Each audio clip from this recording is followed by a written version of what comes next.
back, Sanity Collective. I am so excited to talk to you tonight. I'm not sure if anyone's going to be able to make it. There's actually like a business coaching thing I just heard about that had I known, I would maybe reschedule, but everything happens for a divine purpose. So if you're there, cool. I hope you're getting a lot out of it. Okay, hair. You know how when you color your hair, anyone who colors their hair, I know a lot of people don't anymore, and that's totally cool too. At some point, neither will I, but you know, for now, it is what it is. But light, how do I feel about that? Too bright.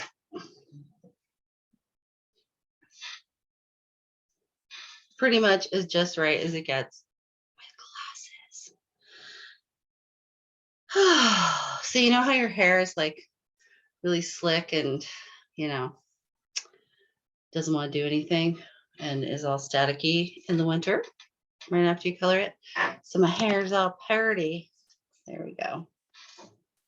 That's a little better, yeah. I don't know why I'm so tripping about details right now, but I guess I am. So let's talk a little bit about embodiment. Maybe I'll just do a brief update on my love life and my journey at the moment, just to give people a couple minutes to get in here in case they're gonna come. And I felt so bad. I found out after last Zoom that I'm sorry for the shuffle paper sounds, but just pretend it's ASMR. I found out after the last Zoom that the name that I didn't recognize was Echoes, you know, like non-alias.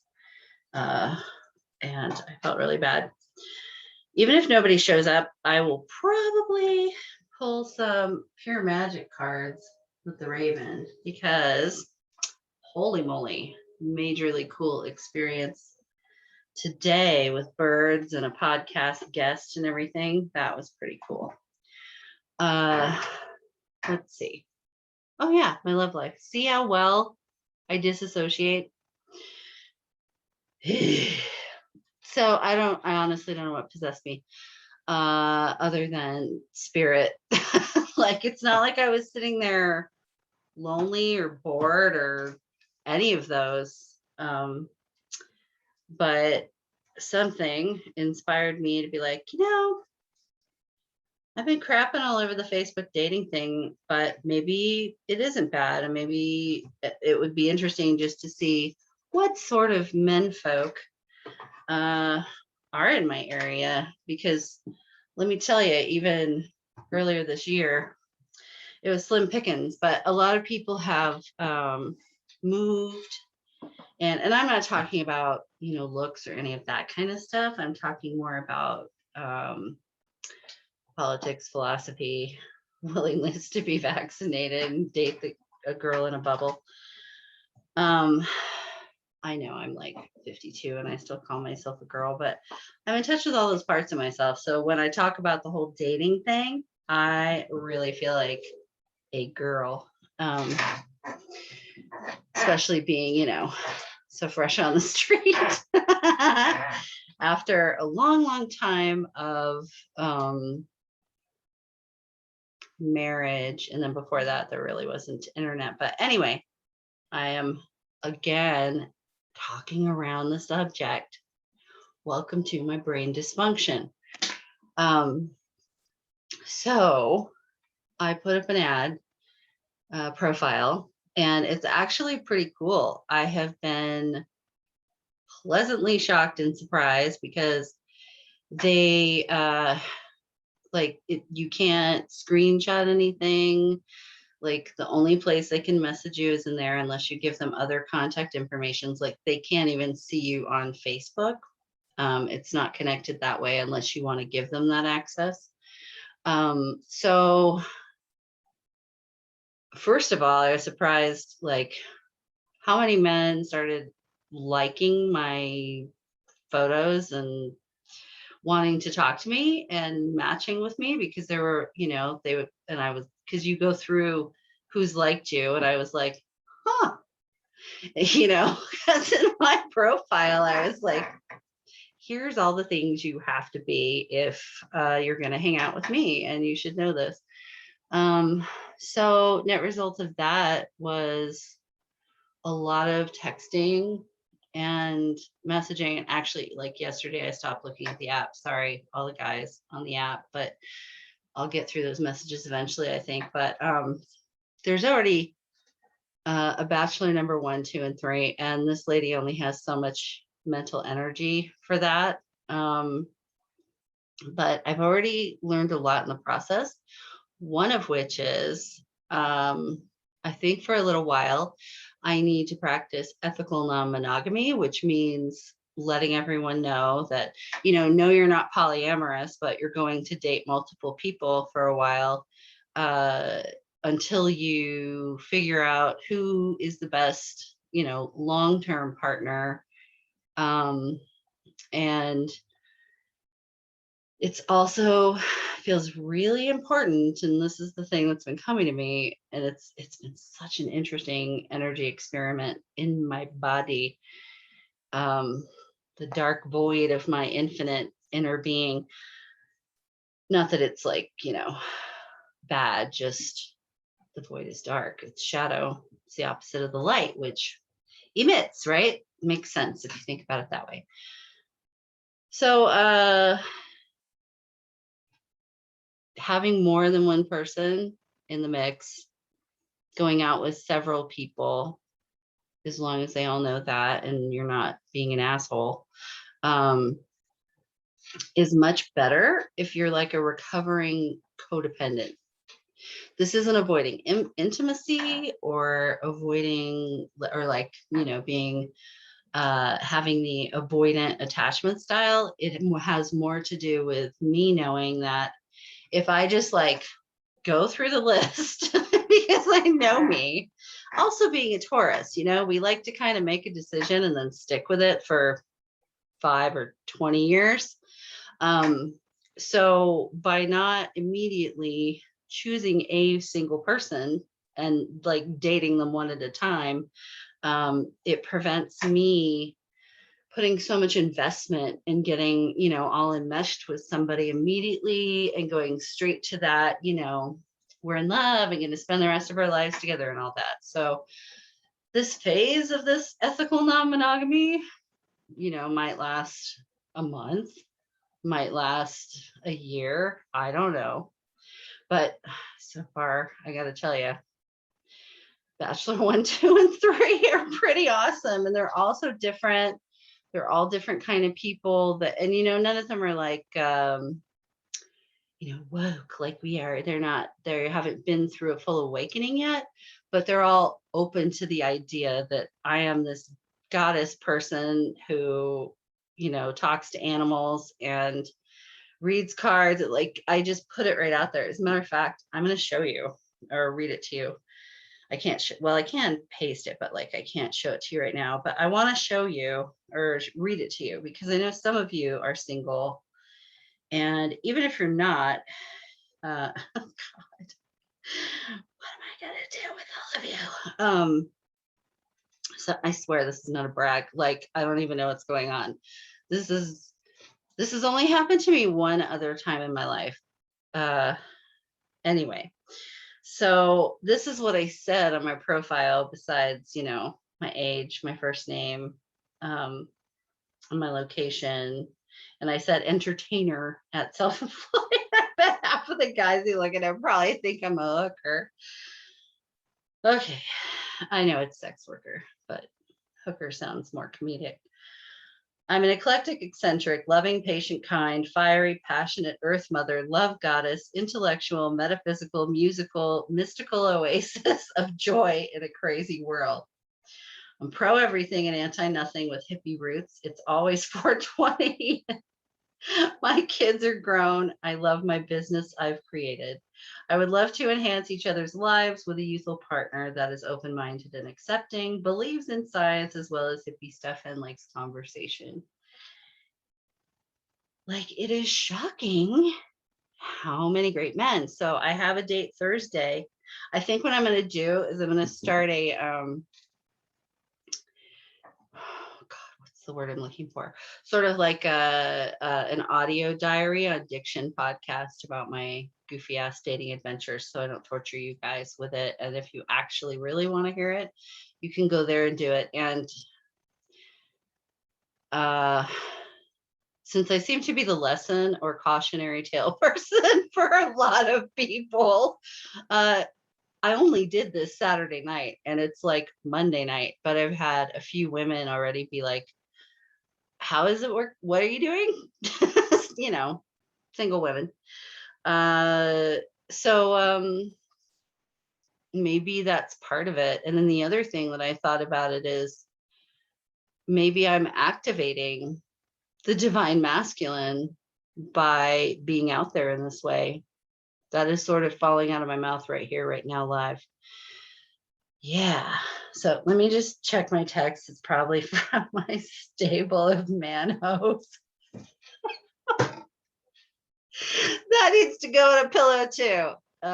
Hey kids, don't do bugs and drive. Too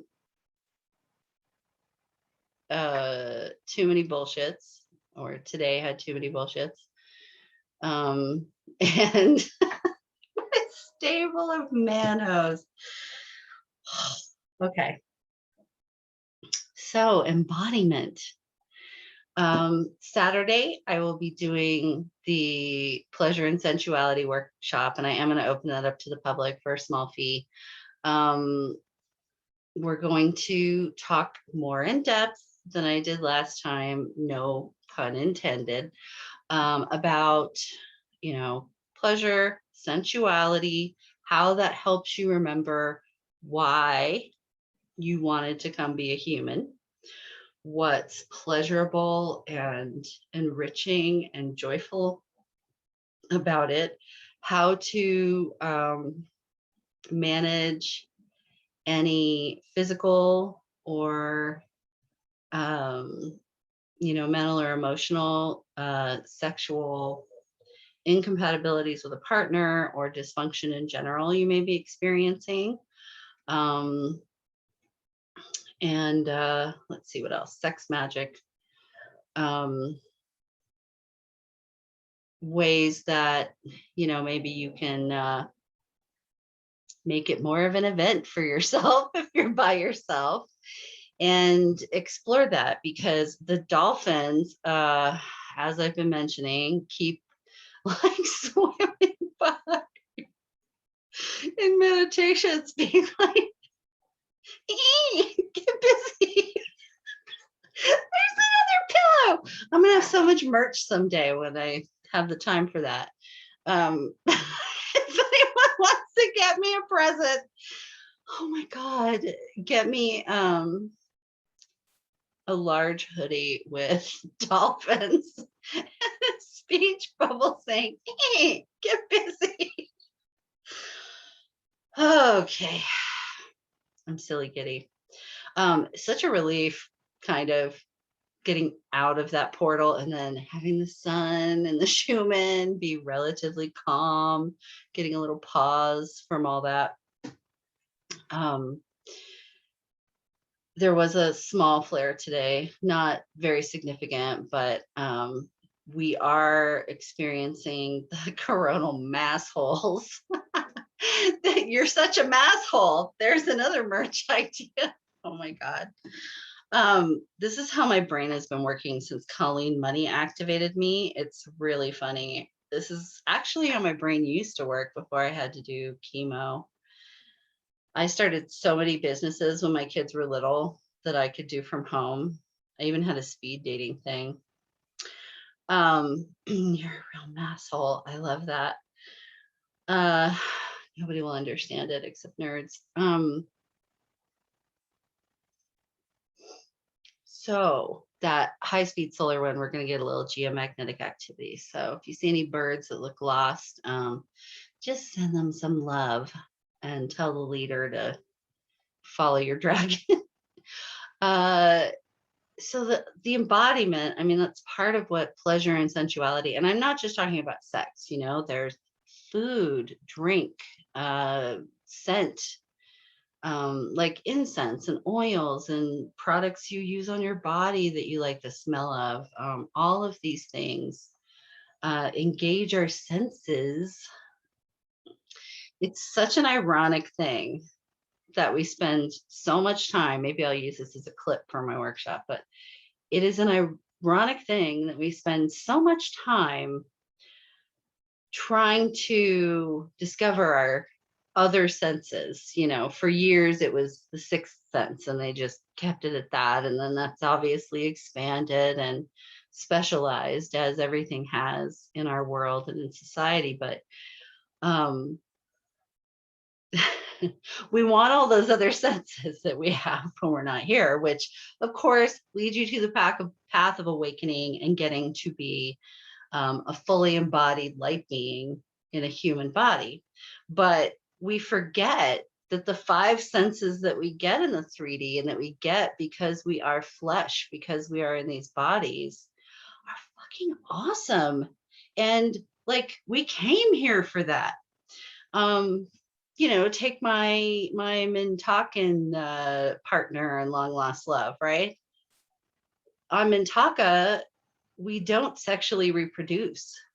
It is spontaneous creation, and there aren't babies. That was something I just realized this week and had a download about, and had some confirmation from other people. That'll be coming out in the next public episode. I interviewed Shannon Hatton of Unity is Love. So you come here because it's delicious, and there's stuff that doesn't happen on every other planet. So eating food the way we do, like all the things we bitch about when we start awakening, are all the things that make it exciting to be in a human body in the first place. It's part of the excitement of coming here. It's part of the, ooh, let's go take an earth vacation and learn some stuff, because we also get to eat and drink and smell amazing things that that aren't anywhere else. We can have all of these experiences and see beauty and, use words to communicate. Because I'm sure somewhere where we're all tapped in and ESP and we never talk to each other, there's like a certain allure of speaking a language and communicating with people verbally. So that's part of what I'm trying to do with this workshop. So tell your friends if there's anyone you think would benefit or be helped by that, and I'll be there to answer questions, Q&A afterwards. You can remove your name when you join the Zoom. If you want to be private and you don't want anyone to know you're there, you can turn off your camera and mute yourself. Totally fine with that. The only one who will know who it is me, of course. But as a matter of fact, I may just like do that and just have all cameras and mics off initially, and then give everyone an option at the end. Because I know some of the stuff is very personal and private, and you don't necessarily feel comfortable revealing that. I mean, I don't think you would probably care, like with me and probably the other patrons we have, but if I'm opening it up to the general public, I get it if you want to be a little incognito. Totally fine.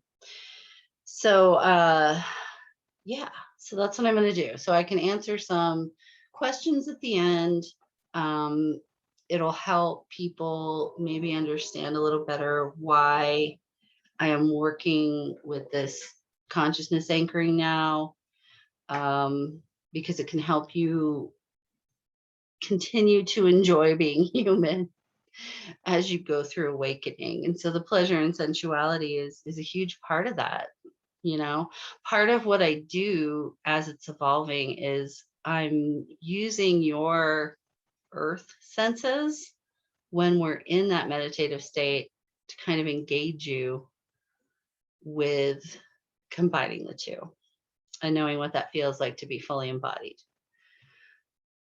Uh, yeah, so that's embodiment. A few of the things that I have noticed since I've been able to be fully embodied is that sense of peace and well-being seems to stick with me. Much of what has been physically challenging or not going right is healing, changing, shifting. Almost some of it, like it seems like it's reversing. Um, was that Benjamin Buttons who got younger as he got older? I can't remember. Anyway, kind of feels like that sometimes. Uh, so all sorts of things continue to get better and heal. Part of that is also the past life Reiki that I had with Colleen, because I had certain um, past life and energetic wounds that were also interfering with me enjoying being human. Uh, Embodiment has given me like it's beyond zero fucks to give. It's sort of like, because that's a little bit more in the polarized zone of thinking, I think. Still, there's nothing wrong with that at all. It's very helpful if that's where you're at. But since the embodiment and since the connection to the all and what I've experienced this last year, I like it's more like a place of acceptance that everyone and everything has a purpose. Everyone has light in them, no matter how much shit it's buried under. And that doesn't mean their problems are my problems or I have to fix everything. But it just means that like I don't need to fight anything anymore. And because I'm in that space, not much bothers me in the same ways, you know? So I want to give that to as many people as I can, because I know what the ripple effect of that has done for my kids, my mother, pretty much anybody I'm in relationship with in any way, because I am just more balanced and peaceful about things, even when stuff really sucky happens, you know what I mean, that I'm super frustrated about. It goes okay. And there are still things like old programs or dysfunctions or things that I deal with that are continuing to heal, but as they're revealed to be healed, it is so much more gentle and with ease and joy, like Serafina always talks about, because it's like nothing feels as big as it used to. I just figured out the perfect analogy. You know, when you're a little kid and you have like your favorite park or, you know, other kid place, and then you go back maybe like when you're a teenager, when you're about 12 and just starting to go through puberty, and you look around and for a minute, you think everything looks smaller because you're bigger, right? So with the embodiment, you have filled up and continue to take so much energetic space that these things that before looked huge to us just don't look as huge anymore. I like that. We were all kids on the playground, and then we've grown up a bit. We've become energetic adults, and everything that before looked so big and some of it scary to us just doesn't anymore. I'll leave you with this, and then I'll probably go if nobody shows up after I pull a few Raven cards, and I'll tell you why. I think I already told you about the ravens telling my neighbors to turn off their music last week, because that was right before the live reading that day. So yesterday, my mom had a dementia moment and called me thinking that I had said I was going to do something that I didn't say I was going to do. And she came at me with the angry, narcissistic mommy voice. And when she called me, I was kind of in like I wasn't feeling so great. I was in a vulnerable state. I was doing meditation and trying to, just get myself rebalanced and centered. And whoops, uh, she, like, it just, because I was in that vulnerable state, I think it hit me more than it would have maybe normally. But that voice, that tone she comes at me at me with, because she is just like me. She has the poof, the energy grenade inside of her. And so when she is angry like that, it's like, um it's just a punch, and I know I've done that to people before, and I feel bad for anyone I did that to, but chances are they were doing a whole lot to provoke me before that happened. I wasn't just like random willy-nilly going around doing that. But at any rate, she's had this program running since childhood that she has no idea is there, especially now, right? And that tone, that rift between us is what kept us isolated from each other for most of my adult life. And um, when we were first starting to manage her care and everything, uh, this happened a few times, and at the time it was like, okay, well, if this continues, this is definitely not a long-term solution, having me be so involved in her caretaking, because it is so incredibly triggering.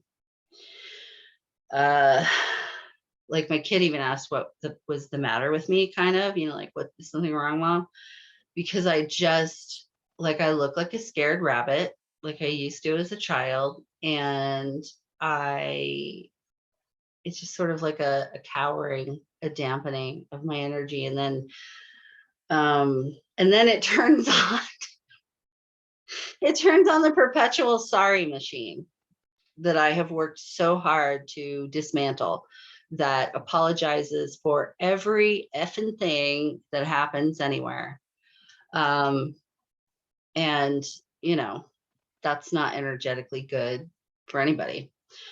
So I was like, okay, well, this is something I need to work on and heal, because it is possible this could be a continued thing and blah, blah, blah. But I was proud of myself for like not letting that moment shake up my whole entire thing. I went back into my meditation and all that. I went through my day, had a good day. And in the back of my mind, I was like, okay, well, I understand that she's not completely able to control herself or be aware of things. But if I communicate with her about it, even if she forgets, I will still feel better about having addressed it, right? If anything, it's kind of freeing, because you can like tell her off and she won't remember.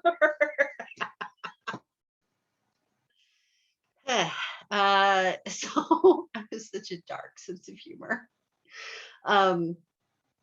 So when I went to get her this morning and we got back and she was happy and, feeling good and everything, I said, Mom, I need to talk to you about something. And I understand you may not even remember that you do it or be aware that you ever did it. And I just explained to her, and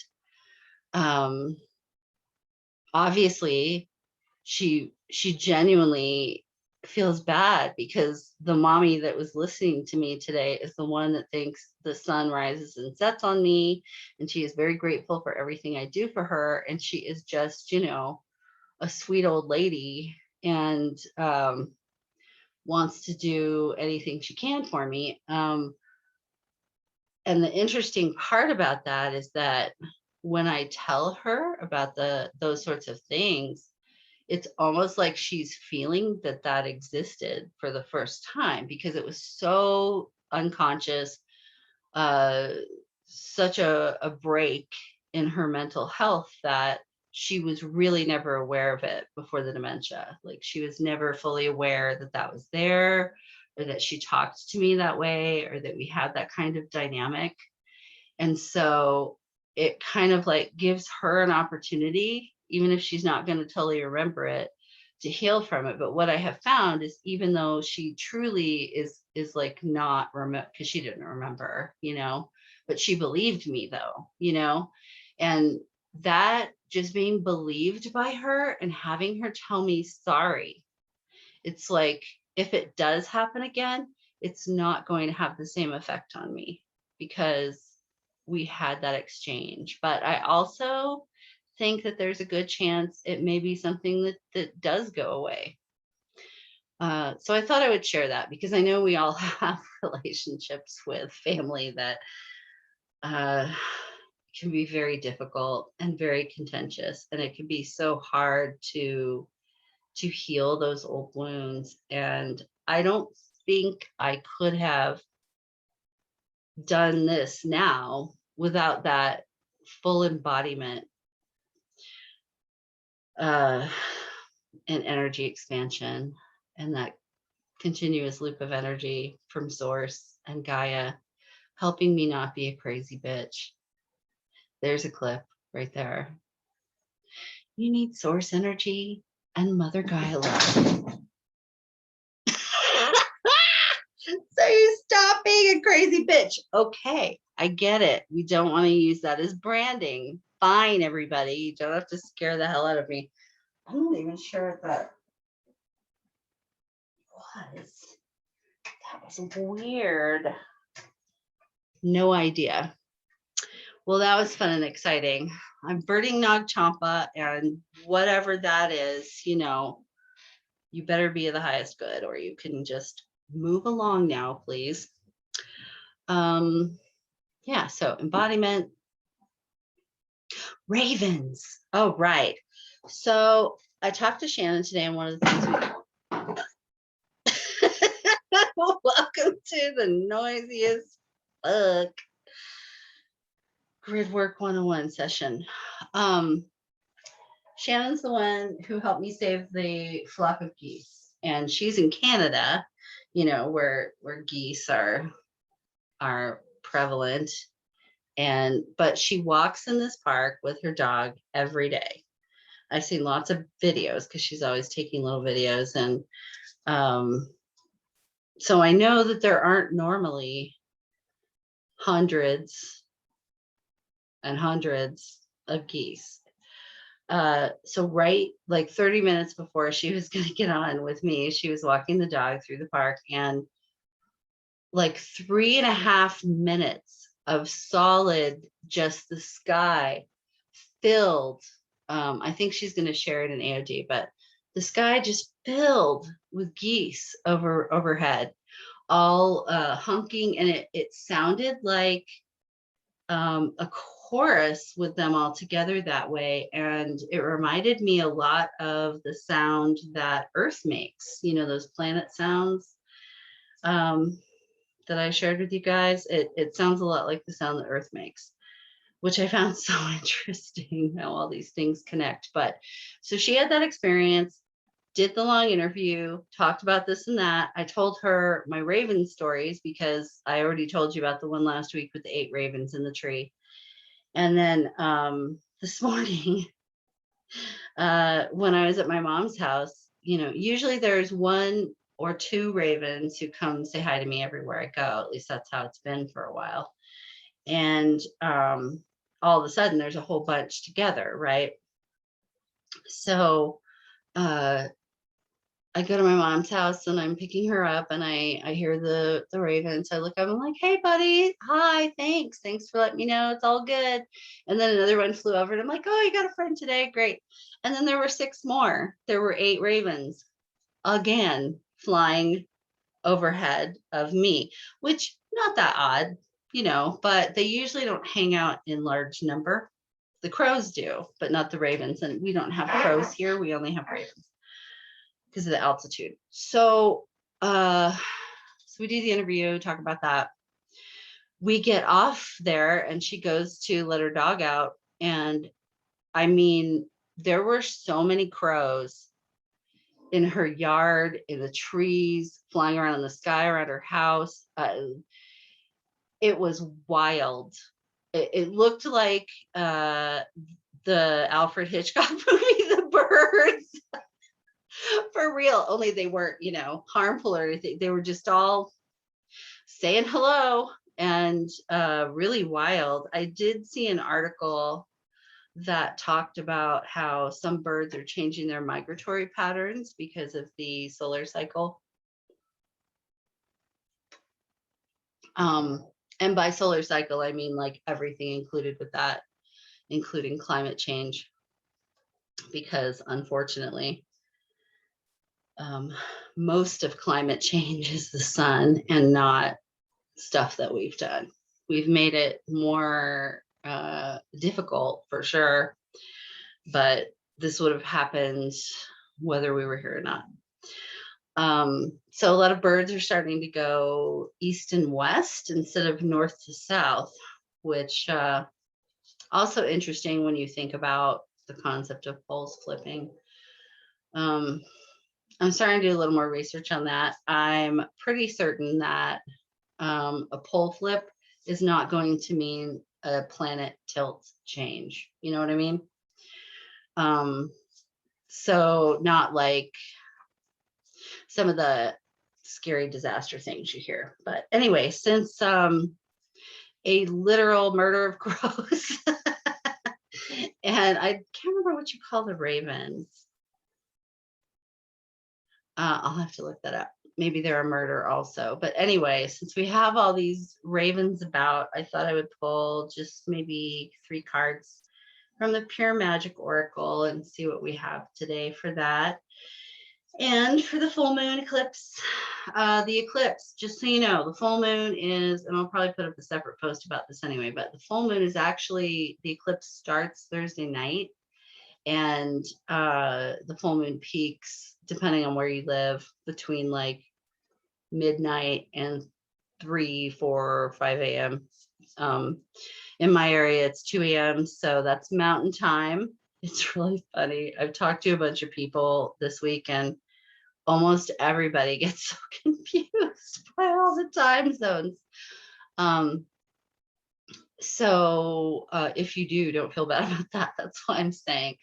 So it peaks at 2 a.m. my time. So if you're central, it would be 3 a.m. Right? Yeah. So if you're central, it would be 3 a.m. If you're in Eastern, it'll be 4 a.m. Pacific, it's 1 a.m. when it peaks. Hawaii, I'm not sure what the difference is. Maybe a 6-7 hour difference between the mainland. And for Serafina, it'll be 5 a.m. I'm jealous. She can just get up early. I have to try to stay up late. I might try to set up the telescope like for the last, like for 20 minutes, like 10 minutes before the peak and 10 minutes after. It's not the best telescope, but it does a pretty good job with the moon. And if I can position the phone camera right, you put it in the viewfinder and it gives you a pretty amazing set of pictures or videos. So I might try to do that. We'll see how much energy I have by Thursday. Oh, plus I have a date that night. Oh my God, that's so weird. I haven't been on a first date in 25 years. Just saying. Not that I haven't been on a date. I just decided to date every man I'd ever met first and then start with new ones. So if I can stay up and have energy and all that, then I will drag my cold butt out in the front yard, because it would have to be the front yard because the moon will be closer to the west than the east when it starts the eclipse. No matter where you are. I will try to maybe, I don't know, go live on TikTok with that. or if I can't go live anywhere and make it work, then I'll just record it and share that online somewhere on YouTube maybe. But I'm really looking forward to it. The full moon will be powerful, you know. It's when there's a lunar eclipse on a full moon, it's basically like, you know, a double full moon.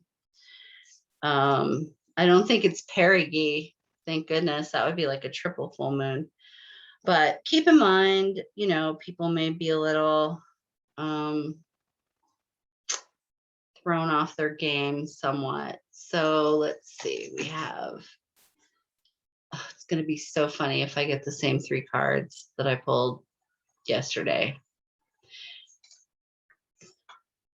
Okay, that makes a little more sense. That would have been wild. Okay. That makes sense. All right. So I pulled this card for the human collective reading, not the Xanadu collective reading yesterday, which is drawing down the moon. Really cool. Check out those symbols in case it doesn't mean anything to you. My hands are shaking. Divine feminine, source, channel, stillness. So this moon is really bringing in the divine feminine, and I'm pretty sure it's a full moon in Taurus. I'll have to double check that. Why was it saying that? Because I thought it was in the sign that you're like whatever month you're in, but I could be wrong about that. But anyway, I'm pretty sure I heard someone say it's in Taurus. So all about earth, pleasure, sensuality, and divine feminine, and some stillness. So then we have banyan blessings, security, the hermit, expansion, stability. So I feel like this moon is kind of bringing in a time for a lot of you of retreating a bit, taking some time for yourself, paying attention to your financial, physical, like just securing as much as you can in your life to get us through this winter period and a period of stability for most of you, and expansion. I have been, and also this sun right here. So this is also about the divine masculine. So both are being brought in, awakened, enhanced, and I wouldn't be surprised if we had, there are a couple spots getting exciting on the sun. So I wouldn't be surprised if we had some flare activity over the next few days, maybe specifically on Thursday when the moon's full and peaking. We'll see, but that would make sense to me because we have this activation happening where it's bringing in divine feminine and masculine. And I'll look up the banyan blessings in a minute because there's more about banyan trees, and I cannot hold all knowledge in my head all the time. It's in my energy field and in my consciousness, but if it were all accessible to my teeny tiny little human brain, I think my head would explode. But witches' wounds. So this is about healing those ancestral wounds, especially for those of us who know that we've had incarnations where we were witches and had to hide or were persecuted or worse. It didn't end well for a lot of us. Remedy, magical medicine, sacred heart, another day.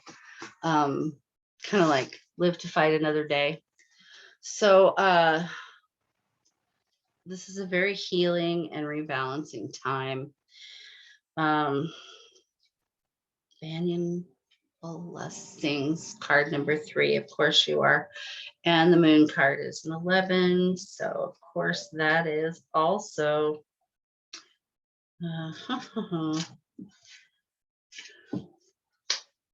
I just realized I haven't even been paying attention to if anyone came in here, but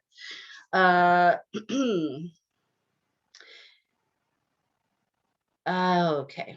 In ancient folklore, trees were said to be the homes of sacred dryads, spirits, and even revered gods. From the tree of life to the tree of knowledge, these natural wonders are magnificent sources of magical power, and their roots, bark, wood, leaves, and sap can be used as elements for spells and ceremonies.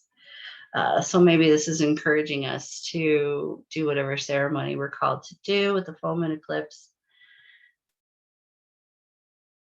As it grows, it produces aerial roots that drape down hauntingly across the branches of its host plant and dig deep back into the earth. Another reminding of grounding necessary psychic energy. So make sure you're centering yourself as we go through this week and move into the eclipse window. Let's see. Powerful reservoirs of blessing and protection.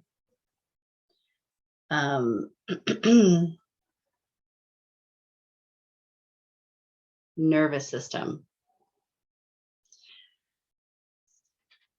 Those of us who are experiencing the connection to infinity and are going through expansion or about to go through it, banyan trees are like a representation of the brain, the nervous system. From the ground, if you're looking up, it's easy to see it as a brilliant and beautiful brain with its branches reaching outward, like cerebral circulation of neurons holding everything together as a network of the natural world. So this lunar energy coming in with the divine masculine and the divine feminine, probably, with a little solar kicker, is about connecting our brain hemispheres and fully crystalline mapping our nervous system so that we are capable of calm and being able to help clear that energy from human consciousness and from the grid when it gets overwhelmed, like, with some of the recent events. Witch's wound, number 9. So end of a cycle. By the way, when I see the numbers on this card, I'm breaking them down to their number root. I'm not telling you the actual number on the card. So in this case, it's 36, but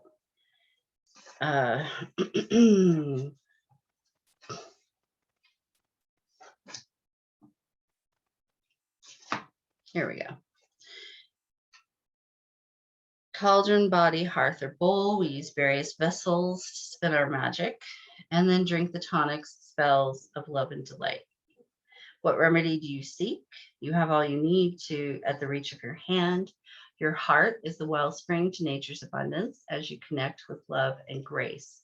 Do not fear a life of danger or suffering, but instead fear a life of no growth. So if you're dealing with some tower stuff, if you're dealing with some expansion, growing pains, remember that that's all part of growth and you're breaking through something. Embrace the power that arises from pain and the beauty that flowers after darkness withdraws from its kiss. So a lunar eclipse, dark temporarily, right? Your scars tell stories of troubled times, but they are also the faces of your courage.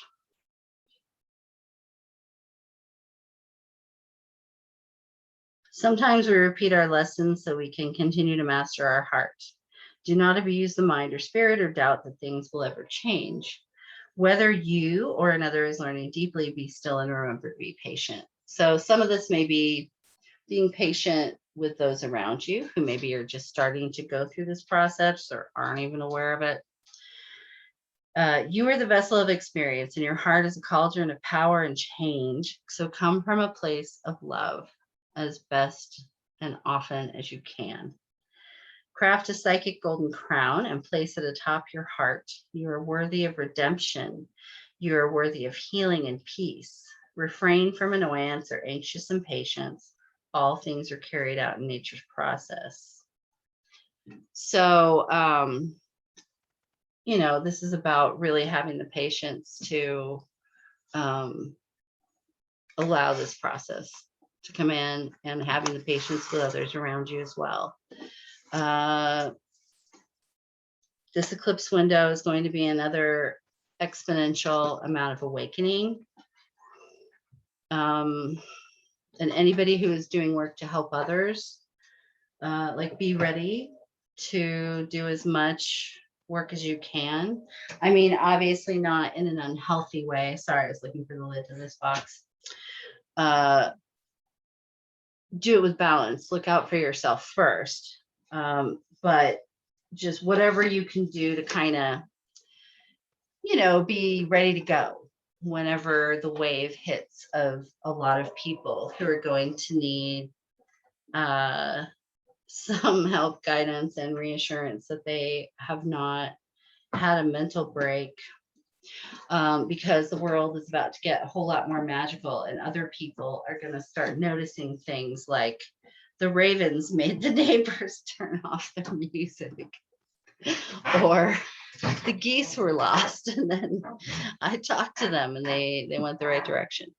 And when people start having these experiences with zero context to put them in, they may be kind of bananas. And it's funny because as I'm sitting here telling this and telling you to have patience, I have to tell you, oh gosh, this expansion thing, I'll tell you, full embodiment. One of the gifts / curses is that you are so aware of yourself and your own behavior to a point where sometimes being out in the world, and I mean, I know, I'm sure, like, it already is. A lot of this stuff has already kind of moved on past.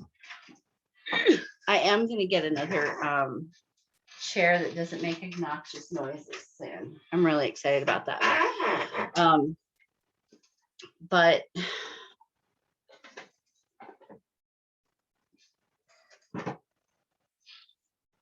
expansion, awareness, energy, embodiment. Oh yeah. So there was a young woman at the dispensary and comes marching on up with her Trump 2020 sweatshirt on. And I immediately had an aversion. And I mean, honestly, it just blows my mind because, I mean, she's at the dispensary. But at any rate, I need to have more patience because she could awaken any minute and then get sucked in by some big giant load of bullshit.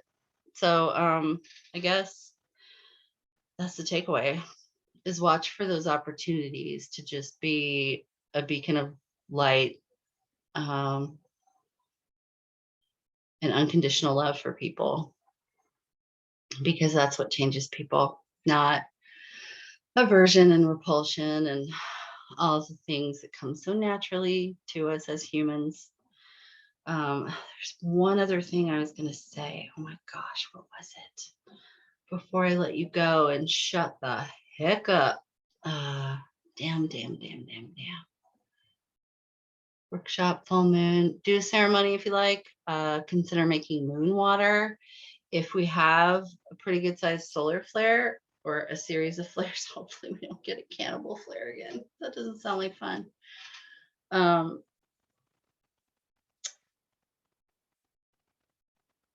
damn it. Solar water. I have never heard anybody talk about it until very recently. Serafina, she makes solar water. I was like, genius. So she does it when there's solar flares now. So maybe consider doing that and just make sure that, you know, you put it in a really clean container and cover it with something so crap doesn't get in there, and then just leave it out in the moonlight or the sunlight, as it were. And then you can just put it in your refrigerator and drink it as you like. Um, charge those crystals, all that good stuff. Dang it, I know there was something else. Drives me crazy when that happens. Oh, 7 Beach.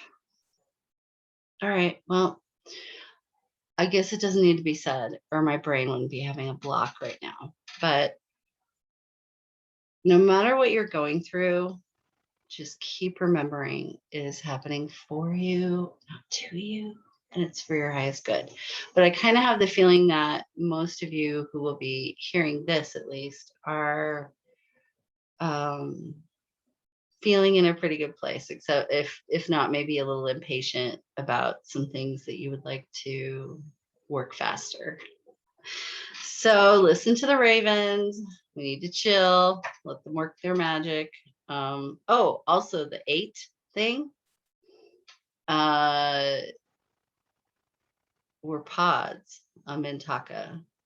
There's no children, and we spontaneously create and come into being as a complete being.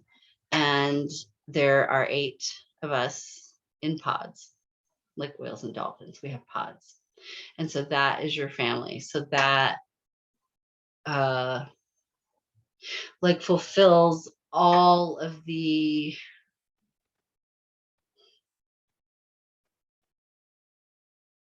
emotional and the connected and psychological, like all the needs of that group. So it's sort of like, because there's no reproduction, intimacy is just a completely different kind of thing. So that show Sense8, that's wild. I'll leave that with you. And maybe I'll see you on Saturday at the Get Your Freak On Like a Goddess workshop. I'm not even kidding. I'm going to put that as a subtitle of the workshop, because maybe it will get some people in there who ordinarily would be like, pleasure and sensuality, ew. Anyway, I love you guys. I hope you're having a great week, and I hope you have all your wishes come true. And I've been really hot with animal communication lately, so just to let you know if anybody needs help with that. And yeah, there we go. I think I'm ready to shut the heck up and hopefully quickly upload this sucker once it's through. And I hope you all have a fantastic week. If you need anything, DM me. That's what I'm trying to say. Much love. Please share the podcast. Please share the Patreon if you have a way to do that, because you're not in the closet, which I totally understand all that. Or if you don't want people that are, like you want this to be your special oasis where you don't run into a whole bunch of people, totally chill. But if it's worth sharing with anyone, please do. Much love.